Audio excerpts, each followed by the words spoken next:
What you want to say about the baby? Good time, baby. Right now, we are having some new information regarding the death of 4-year-old Javeayah Harris. Not long ago, News 19 obtained the 911 call that Aiken County deputies say Harris's mother made on the night she was reported missing. That was back on June 30th. But as we have now learned this past weekend from investigators, the little girl had been dead for weeks at that point. That's what they shared with us. Right now, though, we are sharing a snippet of that 911 call. Have a listen. Ma'am, I don't have one. My phone is not on, but I can still call 911. Okay, yeah. Oh, my God. Okay, I'm on the way to you. Just to confirm, where was she in the house when you saw her last? No, she wasn't in the house, ma'am. She been playing outside today. And Okay. She asked me, can she play for a little bit more before it got dark? And I said yes. And I literally, her bath water is in the tub, ran, and dinner is cooking, and I came out here to get her. And I can't even find her. Okay, is there a certain place she likes to play outside? Usually in the chicken coop, and that's usually where I find her every day. And I just looked in here, and she's not in here. Police say the parents of 4-year-old Javeayah Harris are now under arrest. The missing child is at the center of a massive search that is sadly now leading to a deadly update. I'm deeply saddened to tell you that our investigation and evidence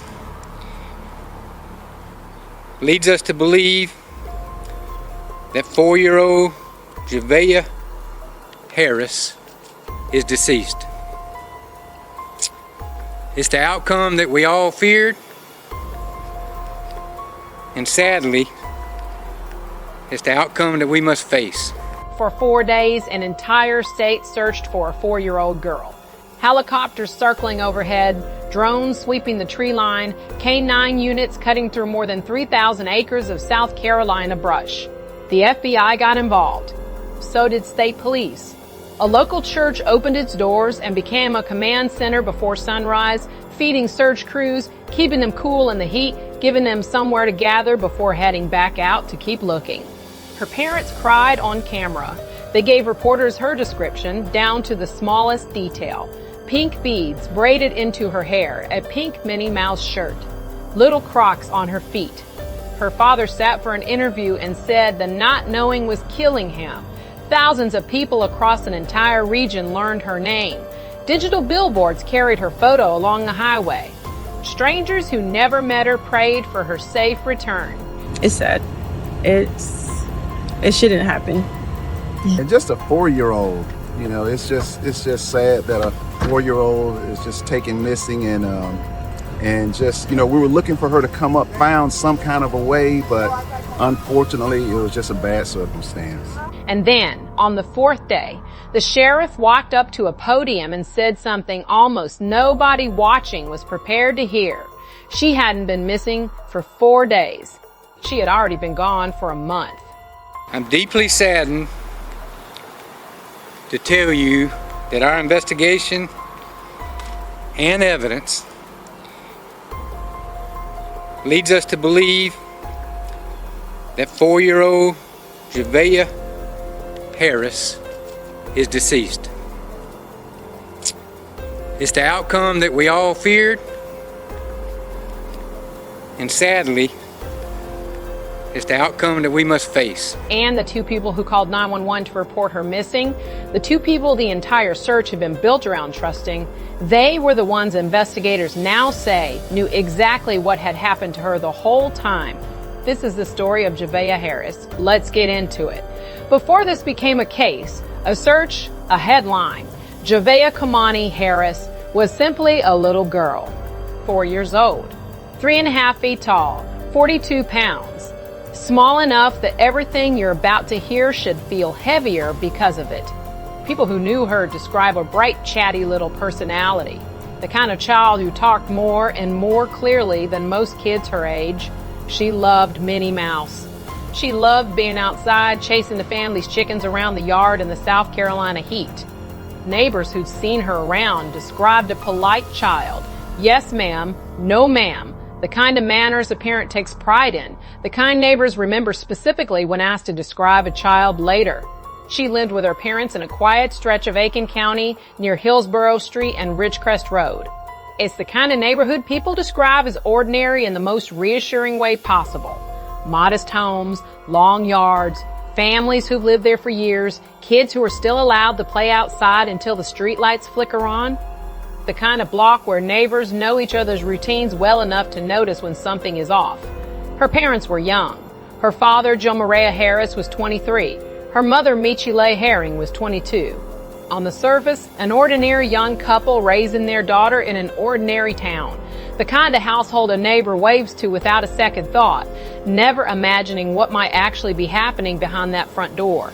Notice this. Nearly every description of Javeayah from people who knew her mentions the same thing. How trusting she was, how easily she engaged with people, how little fear she showed around anyone. At the time, that was simply how people described a sweet child.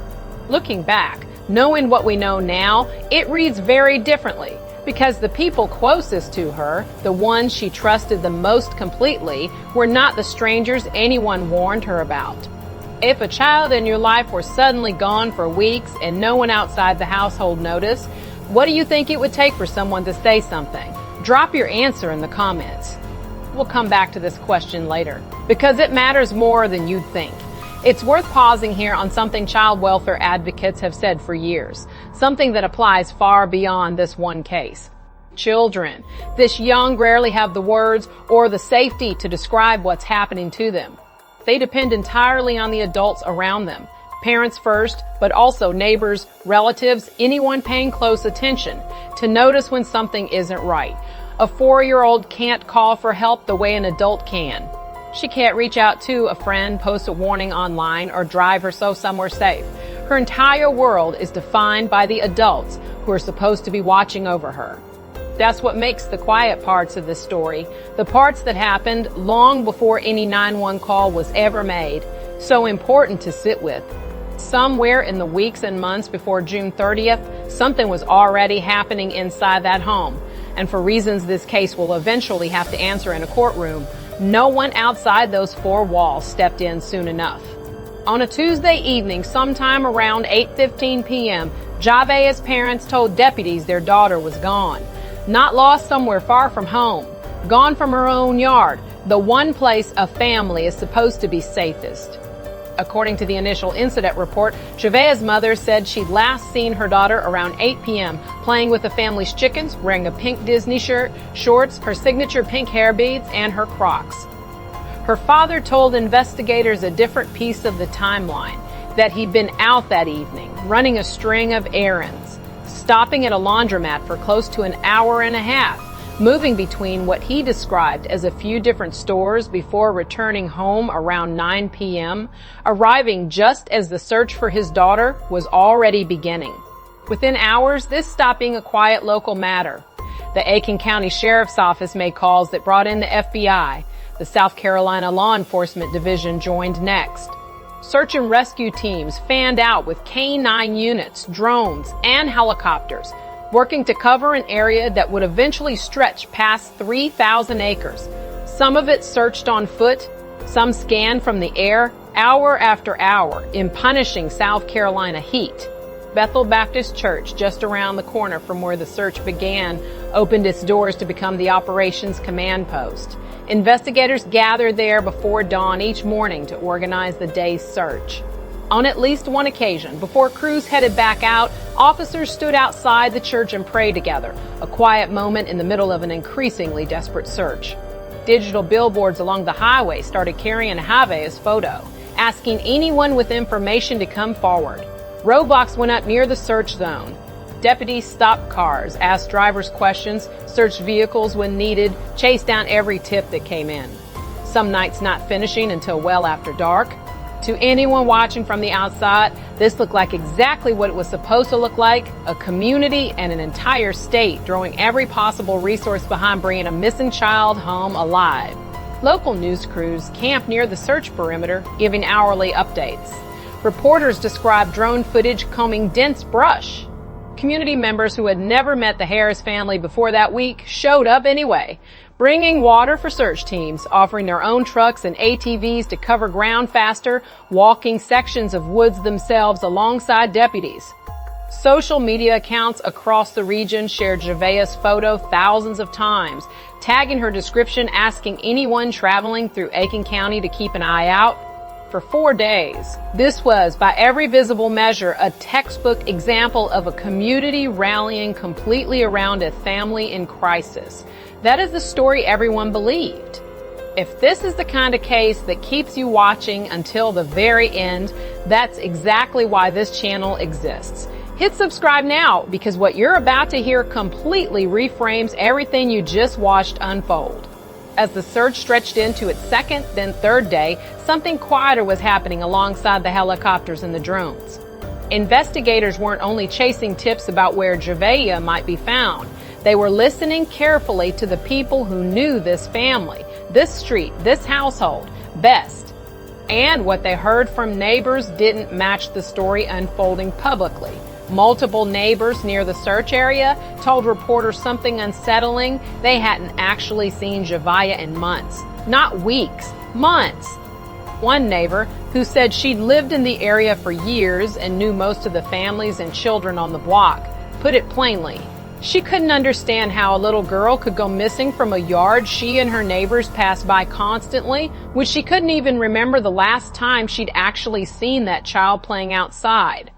A private investigator with decades of law enforcement experience, watching the case unfold from the outside, made an observation that turned out to be more important than it seemed at the time.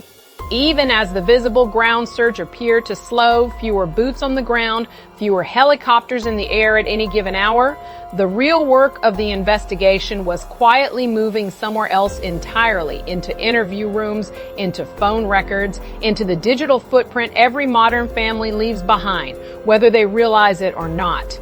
That shift from searching a landscape to searching a family story mattered more than almost anyone watching understood in the moment.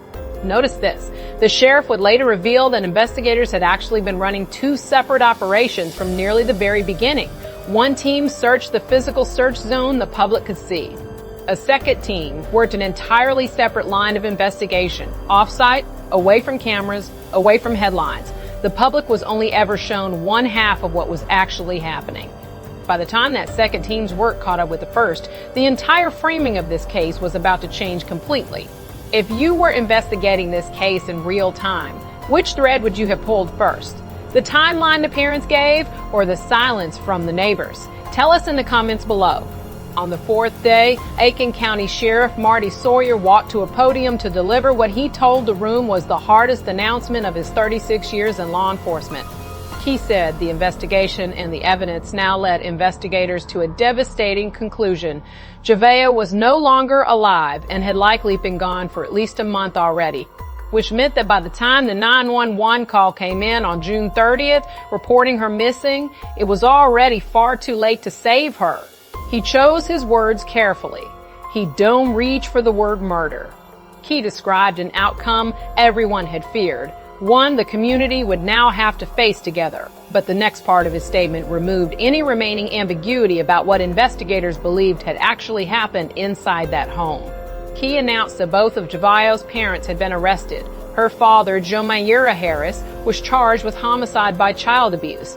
Her mother, Michilae Herring, was charged with homicide by child abuse and with filing a false police report.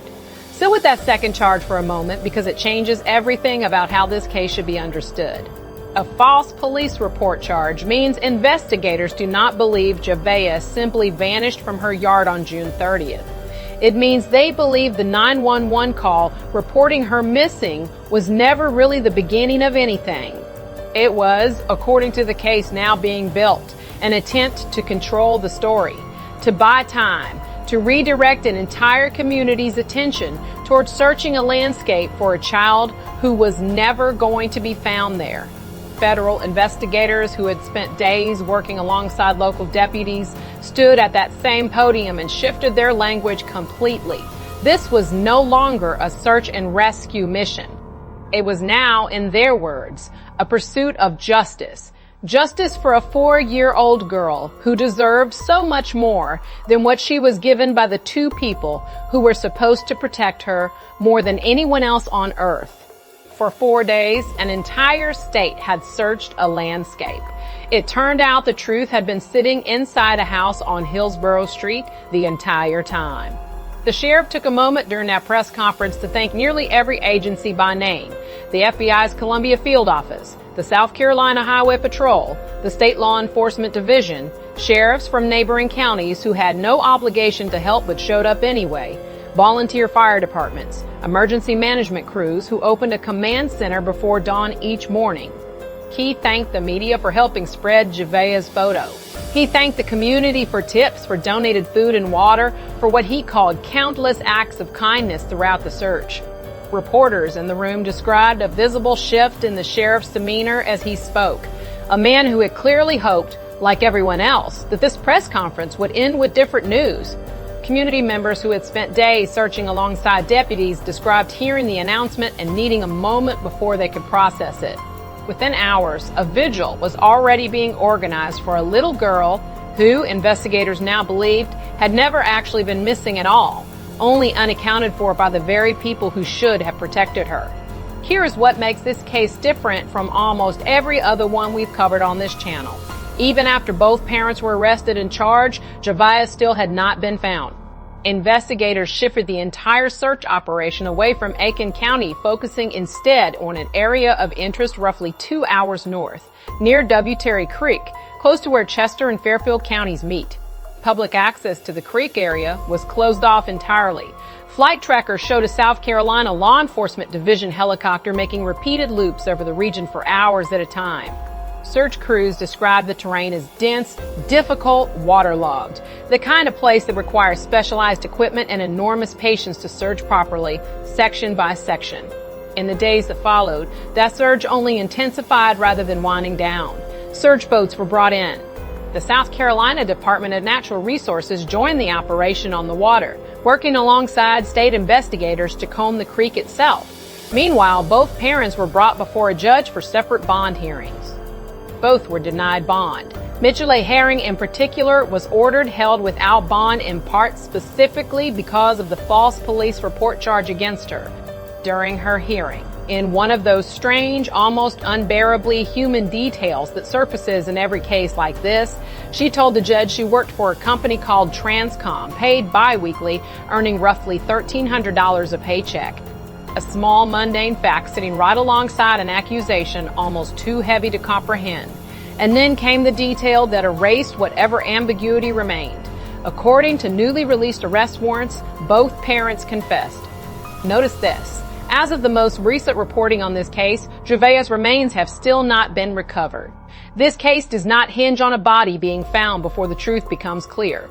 It hinges on a timeline that fell apart under scrutiny, on neighbors who hadn't seen a little girl in months, and now reportedly on the confessions of the very people who were supposed to protect her.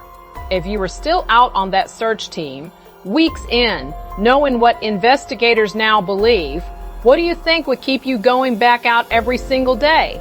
Let us know in the comments.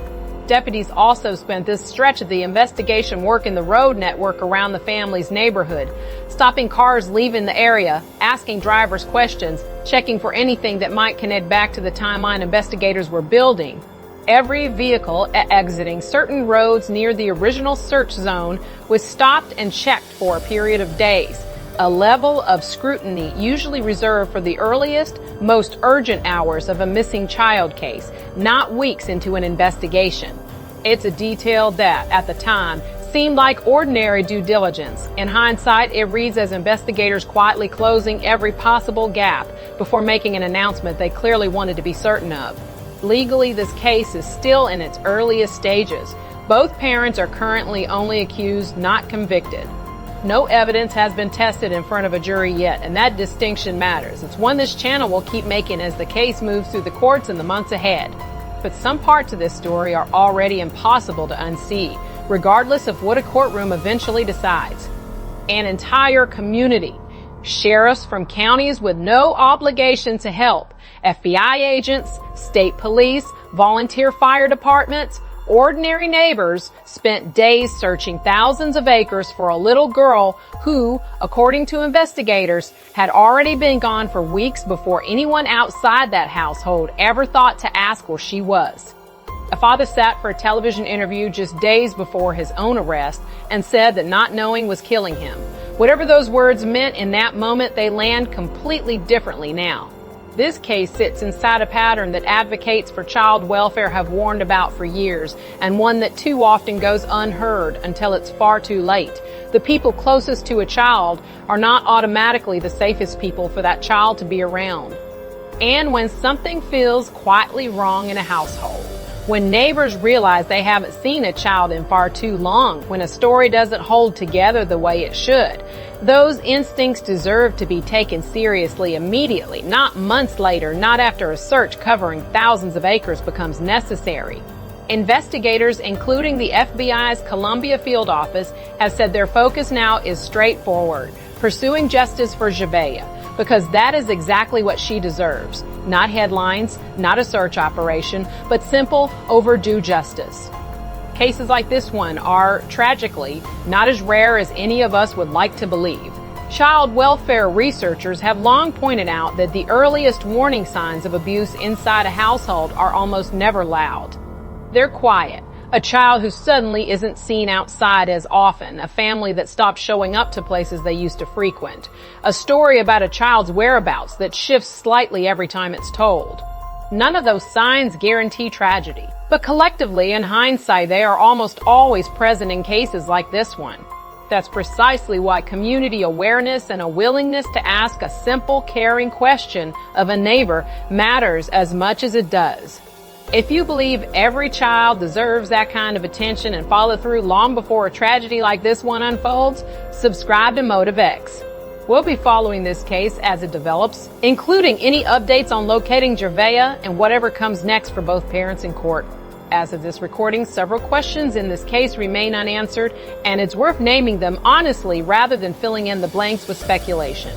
Investigators have not publicly detailed exactly what evidence led them specifically to the Debutary Creek area, only that it developed as an area of interest during the course of the investigation. They haven't given a timeline for how long the search there will continue. And beyond the initial homicide by child abuse and false police report charges, the sheriff's office has said additional charges against either parent remain possible as the investigation continues. What we do know is this. An entire state's worth of law enforcement resources were mobilized for a search that, according to investigators, was already too late to matter by the time it began.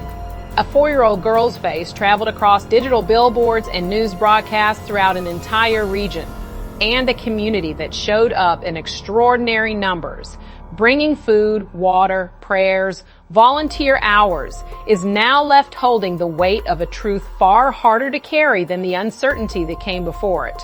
This case will continue to develop. Court dates will be set. Evidence will eventually be presented publicly, tested, challenged. And somewhere in that process, investigators hope Javeayah will finally be found and brought home to the family members who are still, even now, asking for privacy while they grieve. Notice this. Visuals have already been held for Javeayah in her community, even before any court date has been set, even before her body has been recovered. That alone tells you something about how deeply this case has already touched the people who never even met her. What do you think happens next in this case? Do you think additional charges are coming? Share your prediction in the comments and we'll revisit this the moment new developments break. Javeayah Kemauni Harris was 4 years old. She liked Minnie Mouse. She liked chasing chickens through her yard in the South Carolina heat. She wore pink beads in her hair because someone at some point sat with her and took the time to braid them in, strand by strand. She should have started kindergarten in a year or two. She should have had an entire childhood still ahead of her. Scraped knees, first days of school, birthday parties, a whole unwritten life stretching out in front of her, the way every 4-year-old's life is supposed to. Instead, her name is now known because of a search that stretched across thousands of acres, because of agencies from across an entire state working around the clock, because a sheriff stood in front of cameras and called it the hardest announcement of his 36-year career. An entire community prayed for her safe return before anyone knew the truth. Neighbors who barely knew her name learned it, said it out loud, searched for her in the heat. Strangers who never once met her donated billboard space just so her photo could reach one more person who might help bring her home. That is what she deserved from the very beginning of her short life. Attention, protection, and people willing to fight for her. It is simply devastating that so much of it came only after it was already too late. Javeayah's story is not finished. The search for her continues. The case against her parents is only just beginning. And while nothing can undo what has already happened to her, the very least this community and this platform can offer her now is this: her name spoken clearly, her story told honestly, and a promise that she will not be forgotten while this case moves toward whatever justice ultimately looks like. Somewhere, right now, search crews are still out on a creek 2 hours from where she lived, working section by section, refusing to give up on bringing her home fully, even after a confession, even after an arrest, even after a courtroom process has already begun. That persistence, the refusal to stop looking even once the legal case no longer depends on it, says something about how much this community has decided Javeayah matters even now. Rest easy, Javeayah. This is MotiveX, and we will keep following your story until there are answers. If this case affected you the way it affected all of us putting this video together, let us know in the comments. And if you had to guess right now, what do you think investigators are going to find at Buteri Creek?